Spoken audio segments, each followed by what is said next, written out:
Okay, we're here near the end of the 70th annual One World Day in the Cleveland Cultural Gardens. We have with us Sheila Murphy Crawford, who is the president of the Cleveland Cultural Garden Federation, along with the two co-producers of this One World Day, Johnny Wu and Ken Kovac. So Johnny, as we wind down in this day, how did the 70th annual One World Day go? I think it goes really well. We have a lot of setbacks at the beginning, some challenges, but we overcome them and make everything much more smoother. Incredibly speaking, even though we have this setback, we actually got everything on time by 12:30, and it just went very, very smooth. I actually been personally taking people back and forth to places. Everybody have nothing negative to say other than they love it, they enjoy the garden, they wish they were here before, and there's a lot of great food and great entertainment, very different from they have seen before, and they love it. I was just at the Vietnamese garden. They said of the past 4 years, this is the best ever they have experienced. I think the passport program, Passport to Peace, was really incredibly well received.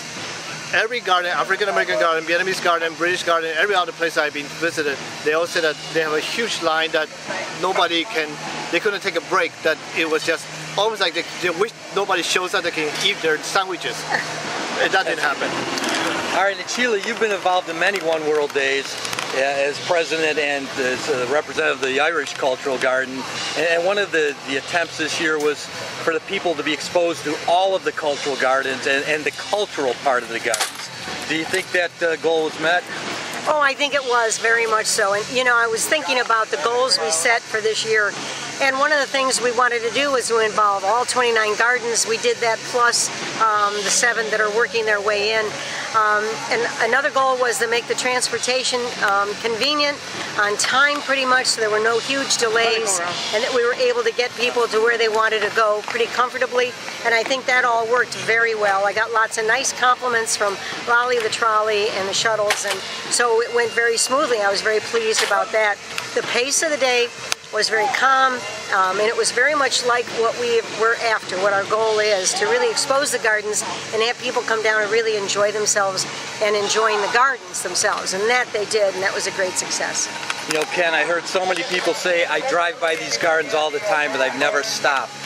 And today they were exposed to the gardens, and they were also exposed to some great ethnic performances, food, vendors, all of that. Tell us what your thoughts are. All that's very true. People really had a chance to get into the gardens. I can't say enough good about the team of people that were assembled that really pulled this event off. So, you know, Johnny and I, we do what we have to do, but it's all of the team of coordinators that we had, and then all the team of volunteers. So our job is a lot easier when we have that kind of great group.